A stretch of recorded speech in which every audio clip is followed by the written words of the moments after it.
চট্টগ্রাম বন্যা কবলিত একটি ইতিমধ্যে বিবেচিত হয়েছে, এমনকি এসএসসি পরীক্ষা পর্যন্ত স্থগিত করেছে।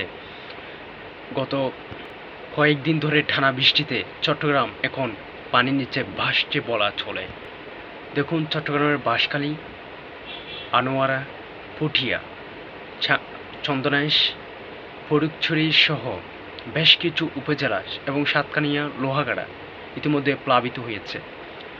বেশ কয়েকটি কারণে উপজেলাগুলো পানির নিচে মানবতার জীবনযাপন করছে এই উপজেলার মানুষগুলো।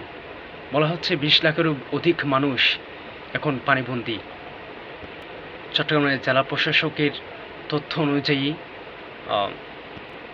20 লাখেরও অধিক মানুষ পানির নিচে অর্থাৎ পানির মধ্যে মানবতার জীবনযাপন করছে বলা হচ্ছে।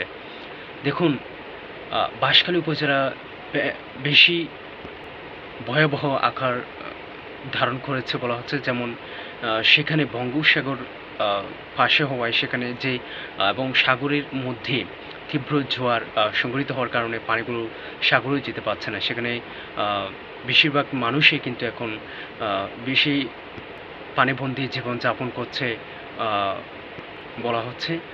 সো এবং চন্দনাইশেও ইতিমধ্যেই সাতকানিয়া, লোহাগাড়ায়ও পানিবন্দী অবরুদ্ধ হয়ে আছে। পানিগুলো কোথাও নামতে পারছে না। বিশেষ করে বেশি যে নদীগুলো রয়েছে সেই নদীগুলো এবং সাগরগুলোর মধ্যে তীব্র জোয়ার থাকার কারণে পানিগুলো নিচে নামতে পারছে না।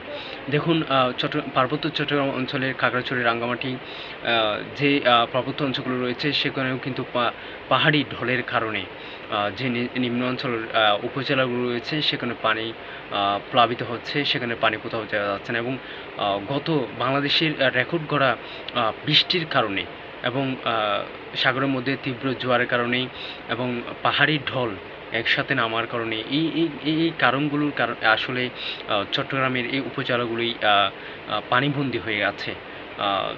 বর্তমানে এই পানিগুলো নিষ্কাশনের ব্যবস্থা অতি জরুরি। কিন্তু পানিগুলো কিভাবে যাবে? সাগরের মধ্যে তো যে জোয়ার সৃষ্টি হয়েছে সেই জোয়ারের কারণেও পানিগুলো নিচে নামতে পারছে না। সেজন্য মানুষগুলো যেভাবে জীবনযাপন করছে বলা হচ্ছে এক ধরনের খুবই নাজেহাল অবস্থা মধ্যে সে উপজেলার মানুষগুলো জীবনযাপন করছে। সো যে সরকারি ত্রাণ এবং বেসরকারিভাবে যে সংস্থাগুলো এখন পর্যন্ত উপজেলা পর্যায়গুলোতে যাচ্ছে সেখানে তীব্র ত্রাণ সংকট এবং বিভিন্ন ধরনের যে চিকিৎসা ব্যাহত হচ্ছে এবং যেই মানুষগুলো যেখানে অবস্থান করছে সেখানেও কিন্তু যে অনেক উপজেলায় দেখা গেছে যে মানুষগুলো যেখানে আশ্রয় নিচ্ছে, আশ্রয় কেন্দ্র রয়েছে সেখানেও কিন্তু প্লাবিত হয়েছে।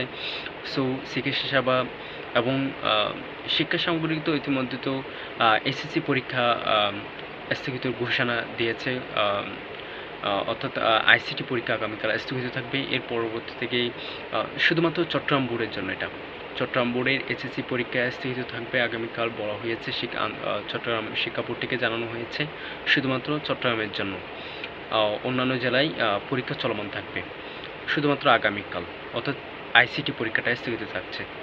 অন্যান্য পরীক্ষা শিক্ষা বোর্ডের নিয়ম রুটিন অনুযায়ী চলতে থাকবে। সো বর্তমানে চিকিৎসা সেবা থেকে নিয়ে সব কিছু কিন্তু এক ধরনের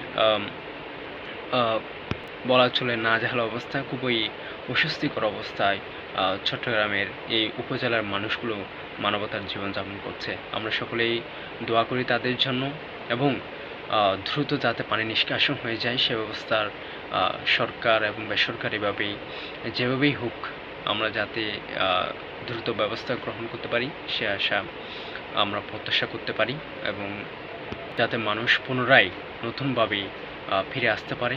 এবং অনেক মানুষ, অনেক বয়স্ক বৃদ্ধ মানুষ কিন্তু দেখা যাচ্ছে তাদের জীবনযাপন একদম নাজেহাল অবস্থায় চলে গিয়েছে।